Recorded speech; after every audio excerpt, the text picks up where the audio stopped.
કે છોટાઉદેપુરમાંથી નારાયણભાઈ ગયા એમની સાથે માંડ 5-10 લોકો ગયા છે. નારાયણભાઈ 2 એપ્રિલ સુધી રાજ્યસભાના સાંસદ છે અને એ સાંસદ પદ એમને કોંગ્રેસ પાર્ટીના ધારાસભ્ય આપેલું છે. અત્યારે એમની ગાડીની આગળ સાંસદ લખ્યું હશે તો બીજેપીની દેન નથી, એ કોંગ્રેસ પાર્ટીની દેન છે. કોંગ્રેસના કાર્યકર્તાઓને બચાવવા માટે તમારા જેવા નેતા શું કરી રહ્યા છે? કે એમની સ્થિતિ ભાજપમાં ખૂબ ખરાબ છે, ખૂબ જ દયનીય છે, એ મજાકને પાત્ર થઈ ગયા છે. તો એમણે બીજાને પણ આવી હાલત ખરાબ ન કરવી જોઈએ કે તમે અમારી સાથે આવી જાઓ, તમને અમે માન સન્માન અપાવીશું, તાલુકા જિલ્લા પંચાયતની બેઠકો પર અમે ટિકિટ અપાવીશું. સંગ્રામભાઈ રાઠવા હોય અથવા તો એમના પિતા હોય નારાયણભાઈ રાઠવા, એ પણ કોંગ્રેસમાં હતા, દાયકાઓ સુધી રહ્યા, સાંસદ પદે પણ રહ્યા અને પછી ભારતીય જનતા પાર્ટીમાં અત્યારે જોડાઈ ગયા છે. એના ઉપર પણ આક્ષેપબાજી કરવામાં આવી રહી છે કે કોંગ્રેસના નેતાઓને તોડી રહ્યા છે. આના ઉપર તમારું શું કહેવું છે? હા, એ લોકો કોંગ્રેસના જે કાર્યકર્તાઓ છે, અમારા તાલુકા જિલ્લાની ટીમના જે કાર્યકર્તાઓ છે, એમને બીજેપીના લોકો જે હમણાં કોંગ્રેસમાંથી ભાજપમાં ગયા છે ત્યાં એમની શું સ્થિતિ છે એમને ખબર નથી, પરંતુ તેઓ ફોન કરીને લોકોને એમ કહી રહ્યા છે કે તમે અમારી સાથે આવી જાઓ, તમને અમે માન સન્માન અપાવીશું, તાલુકા જિલ્લા પંચાયતની બેઠકો પર અમે ટિકિટ અપાવીશું. મારે એમને પૂછવું છે કે તમને ત્યાં શું સન્માન મળ્યું છે? તમે અત્યારે હાર પહેરાવાની લાઈનમાં છો, તમને કોઈ ટિકિટ વિકિટ આપી નહીં, તમારી ચર્ચા પણ થઈ નથી.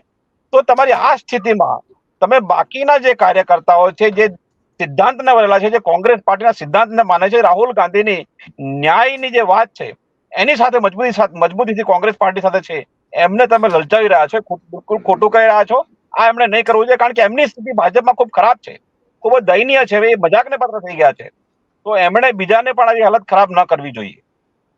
જી અચ્છા, મારે એ પણ પૂછવું છે, કારણ કે ઘણા બધા આદિવાસી વિસ્તારની જો આપણે વાત કરીએ, આપણે અમુક જિલ્લાઓની પણ વાત કરીએ, એમાં આદિવાસીમાં જે ગ્રામ્ય વિસ્તારના આદિવાસીઓ છે, કોંગ્રેસના ચુસ્ત સમર્થકો છે, જે આપણે ભારત જોડો યાત્રામાં જોયું પણ ખરા.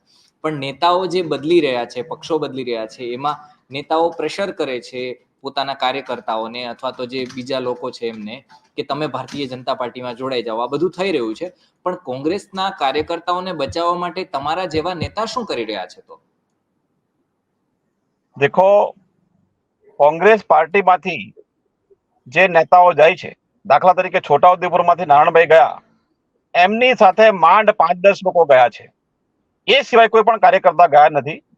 એટલે કોંગ્રેસ પાર્ટીના કાર્યકર્તાઓને બચાવવાની કોઈ ચિંતા નથી. કોંગ્રેસ પાર્ટીના કાર્યકર્તાઓ, કોંગ્રેસ પાર્ટીના સિદ્ધાંત, કોંગ્રેસ પાર્ટી જે લોકોના હિત માટે, લોકોને એમના જે મજબૂરીઓમાંથી આઝાદી અપાવવા માટે અત્યારે કામ કરી રહી છે, એના માટે અમારા કાર્યકર્તા બિલકુલ મજબૂતાઈથી ઉતર્યા છે. એમને બચાવવાની કોઈ વાત નથી. પણ કોઈ લાલચમાં, કોઈ ધમકીથી, ડરથી જે નેતાઓ કોંગ્રેસ છોડીને ગયા છે, એમને મારી સલાહ છે કે આ પ્રકારની હરકત ના કરો. જો આપ નારાયણભાઈની વાત કરતા હો તો નારાયણભાઈ 2 એપ્રિલ સુધી રાજ્યસભાના સાંસદ છે અને એ સાંસદ પદ એમને કોંગ્રેસ પાર્ટીના ધારાસભ્ય આપેલું છે. અત્યારે એમની ગાડીની આગળ સાંસદ લખ્યું હશે તો બીજેપીની દેન નથી, એ કોંગ્રેસ પાર્ટીની દેન છે. તો એમને કમસે કમ 2 એપ્રિલ સુધી તો સંયમ રાખવો જોઈએ.